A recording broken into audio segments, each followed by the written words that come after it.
So I'm Dr. Joanne Kelder from the University of Tasmania, and I'm interviewing Hans about his teaching practice. Thank you very much, Hans. So can you please... Pleasure to be here. Can you please... I'm just going to ask you a few questions. The first one is, who do you teach? I teach students at Tabor College, and they're part of a Bachelor of Ministry or Bachelor of Social Science or Bachelor of Counselling, so one of those three degrees. And they're students age from the range from, say, young people to mature age students. And what do you actually teach? I teach 3 units, so grief and loss, counselling skills and relationship counselling. And how do you teach? Well, first of all, I teach the theories, so it's important that when students or when counsellors are in practice, that they're actually knowing what they're doing. So any intervention that they're using has actually some research background to it, and it can be referred to a particular theory of counselling. So there's various theories of counselling.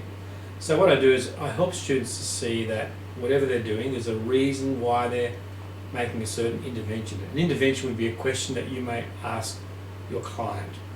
So that's the first thing I do. The second thing I do is I really make sure that they get the practical side of things. So I do in-class demonstrations.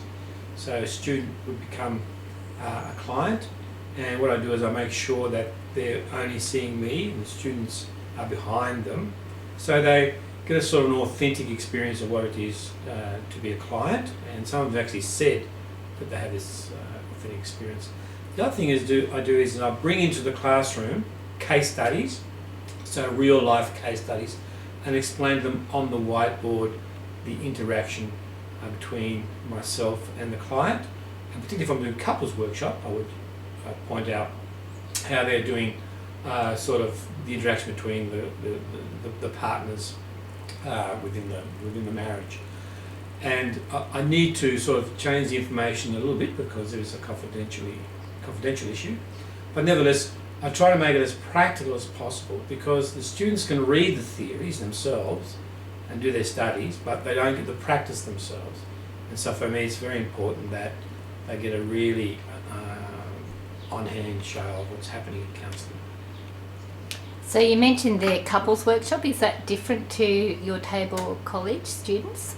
What I meant to say is that when the couple is working together, so not the workshop as such, but when the couples work together, so I explain to the students how the couples interact. And when I do the relationship counselling, sometimes we have actually brought a real couple in, and we've done therapy in class to show how you can do couples therapy. Because couples therapies have different theories than if you're just doing individual client. And so you need to point out the difference in the theories and how you would use those different theories in that particular context. Thank you. And what would you say is at the heart of your teaching? The heart of my teaching is I have a high value of the work that we're doing.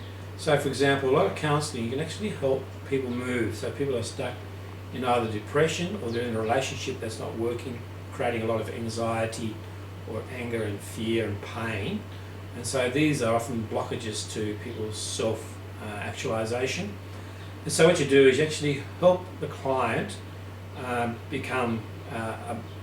understand what's happening for them, so they can make the appropriate changes to their own lives to be able to make it better. And it's amazing how counselling can actually move people if it's done effectively, fairly quickly. So I believe in what I'm doing, and I can see the results of what I'm doing. And also with the students, if you train them carefully and properly, I can actually see that when they produce their own videotape of a session, which is part of the assessment, they need to make a videotape of their work, and I can see that they've learned a lot of the skills. But the students would say that they learn most of the skills because of the practice. They actually see it in the classroom at work, and that's where they do most of their learning. Thank you.